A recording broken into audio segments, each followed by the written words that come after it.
Hey, what's up, everyone? Changing this head today. Figured I'd do it real time, show you how easy it is. I had this head accidentally sent to me by the last people, I think it was Musician's Friend maybe, that sent me this head. It was supposed to be just a regular coated, but it was an Emperor X. So I had this dot in the middle, but it was 14 inches, so I just threw it on my 14-inch floor tom, see what it sounded like. It was alright, so I kept it, but time for a change now. Upgrading to the Evans G2 to match the rack tom. I really enjoyed the rack tom so far, so gonna throw the 14-inch on there as well. Obviously, unscrewed the lugs before I started here. Taking these off now. A lot of people freak out about tuning and changing heads, and what's your process and all that type of stuff. It's really simple, to me at least. The process itself. But to me, like I said, the biggest principle to keep in mind is adjusting to what you hear. I used to do it all the time where I would just, look up a video I wanted to see, or, look up a video how to change heads or how to tune, all that sort of stuff, and then just do that no matter what it sounded like, and just think that I was going to come up with a good result. But that didn't really work. You kind of have to adjust your approach to what you're hearing, right? And there's certain indicators, obviously, that comes with experience. Right now, I'm just getting everything finger tight, or like loosely tight, or as tight as I can get with my fingers. It's easier if you have those drills. You can just drill these on. But with experience comes indicators. For example, if you're getting a weird overtone, sometimes that's a signal of your bottom head being out of tune with your top head, in one direction or the other, either way tighter. Just small stuff like that. After a few attempts and after a few successful changes, you'll start to notice, what happens when XYZ is the issue, right?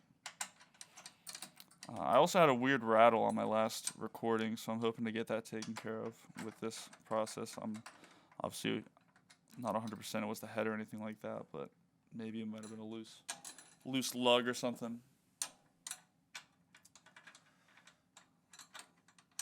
So like I said, I'm just getting everything finger tight here, going around and making sure it's as tight as I can get it with just my hands, right? Now, even sometimes with floor toms, I like a loose floor tom myself. It's easier to get out of tune with a loose floor tom, just because the lugs are so loose. But I think the sound is a little better for my taste, at least, especially with a 14. Like 14s can get way too pingy if you're not careful. So I like to leave it pretty low, pretty dead, obviously. But that's as tight as we have it right now with our hands. So we'll go around and just do like a half crank.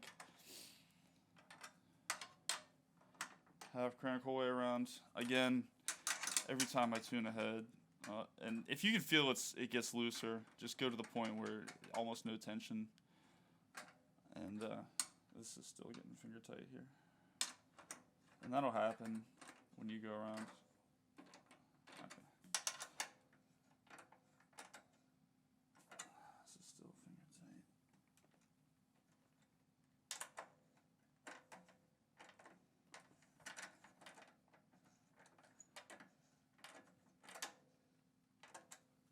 Almost having a hard time getting down.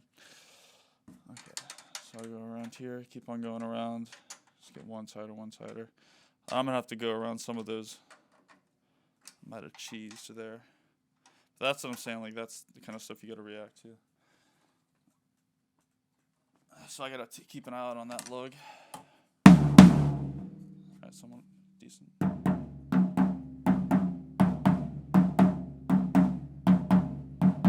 Now, granted, it's hard to hear differences if you don't have the other side muted, all that sort of stuff. Take that into account. But yeah, this sounds generally even to me. Let me go another pass.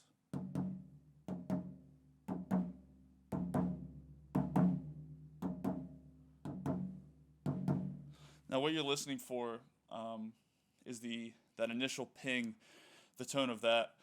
It's easy to get caught up in the overtone of what you hear and think, oh, they all sound the same. But you're looking for that initial tone when the tip strikes the actual batter head here.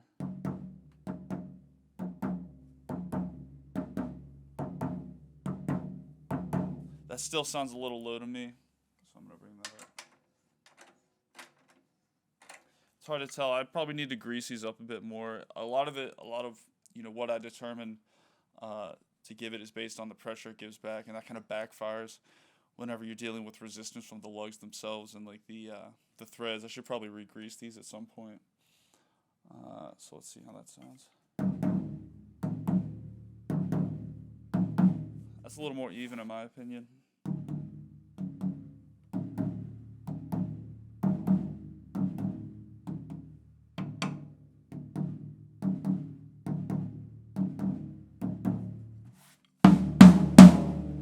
Not a bad sound.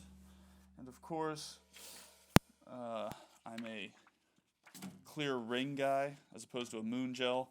On my snare I have the snare weight, but on the toms I still prefer the clear rings, Evans in this case. So let's see.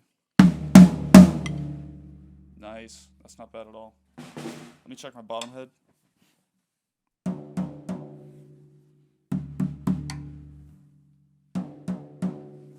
That's actually a bit tight. I'm not sure if I just had it too tight before. Maybe the weather. Heat and cold always affect any sort of tuning sometimes over time, especially with like a hand-built kit like this. Might not have as many layers of paint or preservatives as it were. That might be false, I don't know. Someone can fact check me on that one. But I always try to keep that into effect. It's winter here, it gets pretty cold even if you have central heat and all that sort of stuff. And even the humidity in the air, the drums will react to that.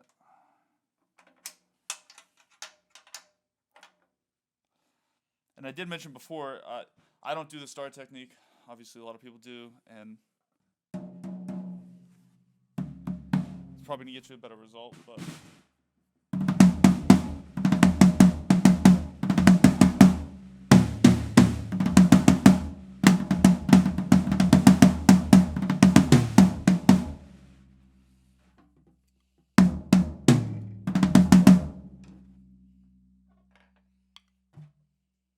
I hope that's picking that up decently.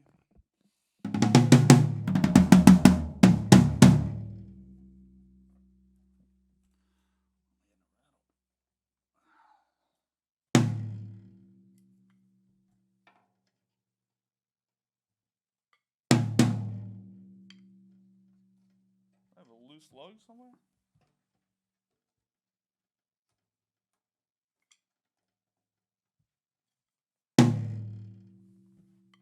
Weird.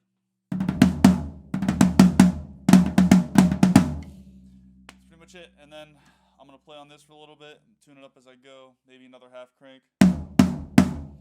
That's a good starting sound for me. Don't go too high on it. I know some people like a high sound off the bat, but if you go too high, it'll overstretch. Work it in a little bit and then get it later onto that high that you want. So yeah, that took all of a couple minutes. So don't freak out about head changing. It's not as crazy as people make it out to be. Hope that helps. Thanks for watching.